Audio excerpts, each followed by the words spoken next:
So welcome to multiplying powers with the same base and dividing powers with the same base.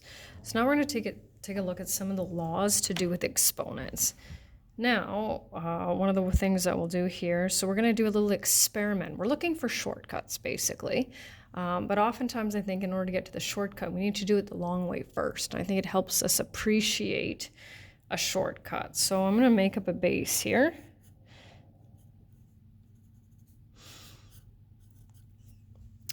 And so we know that 2 to the power of 4, right, is 2 times 2 times 2 times 2. All right, so that takes care of the first one. And then the second one, right, is 2 times 2. How many 2's are there? Well, and by counting, it seems as though we have 6. So we know product is the answer we get when we multiply. Power means we need a base and an exponent, right?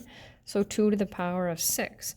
Well, we're not going to want to write out that every single time. There's a shortcut, right, that we can use to get from 2 to the 4, right, 2 to the power of 4 times 2 squared and get 2 to the 6. Well, it's usually pretty obvious. Let's see if it works, right? We'll go 3 cubed times 3 to the 5th. That just means I have to write out that many 3's.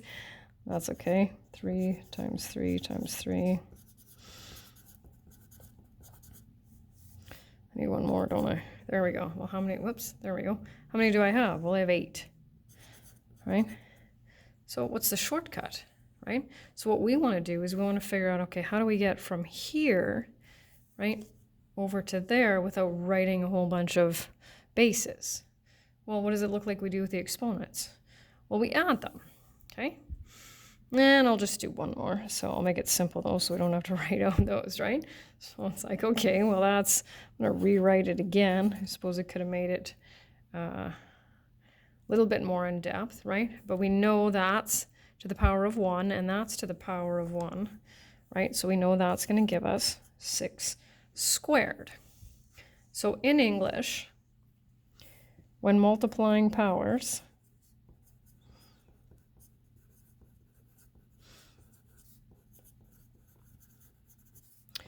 with the same base,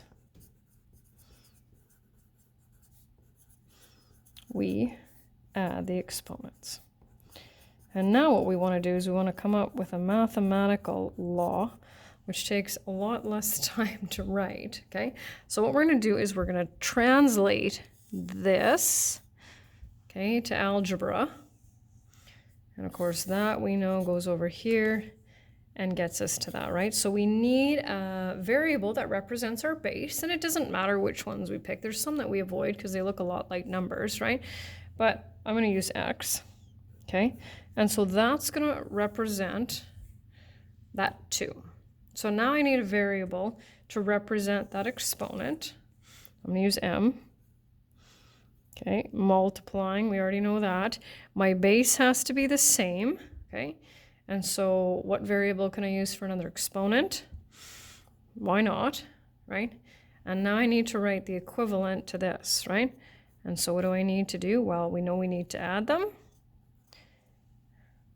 There we go. So we can see that the bases are the same, and we add the exponent.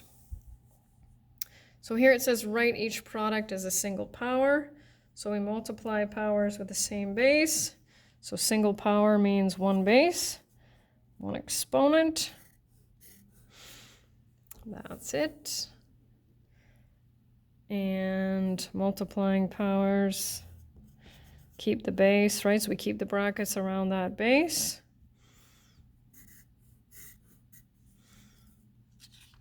Tuck that under. There we go.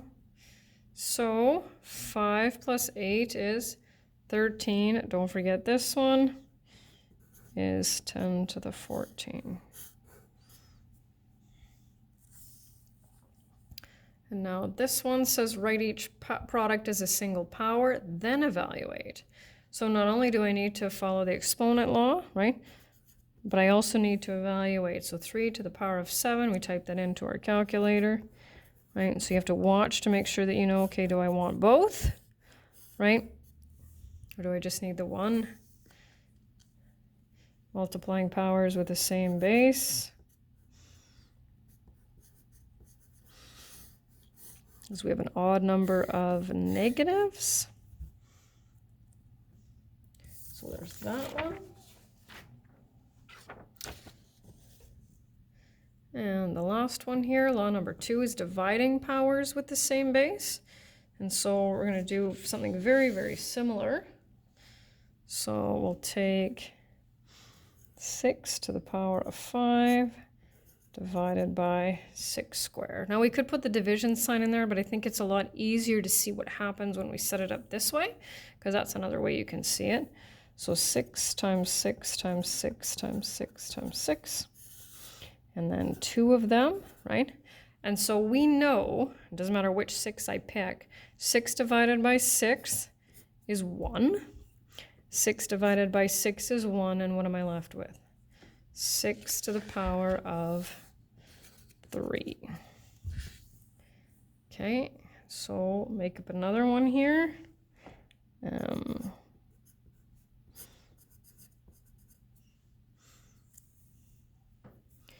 4 3s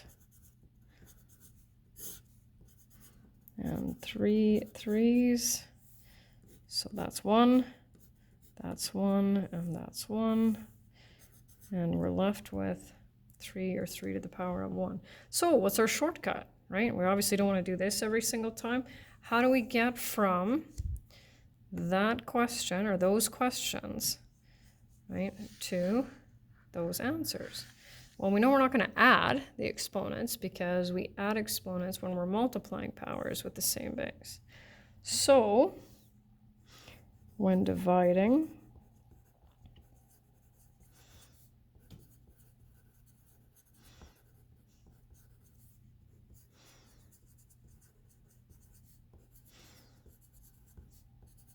subtract the exponents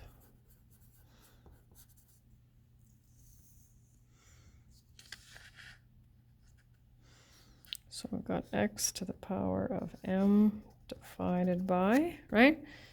X to the power of n. And so what do we do with the exponents? We subtract them. And this one's quite similar as the one that we did before. Write each quotient.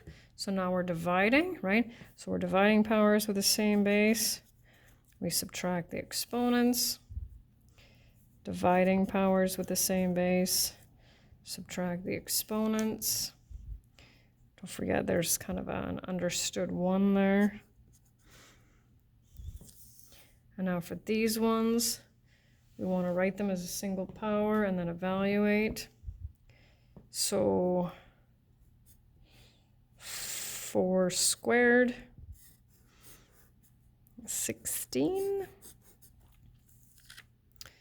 Subtracting, that's negative 3 cubed. Odd number of negatives will give us a negative. So it says write as a single power. So when we divide powers with the same base, we subtract the exponents. And what do we know about anything to the power of 0? Well, we know that's 1.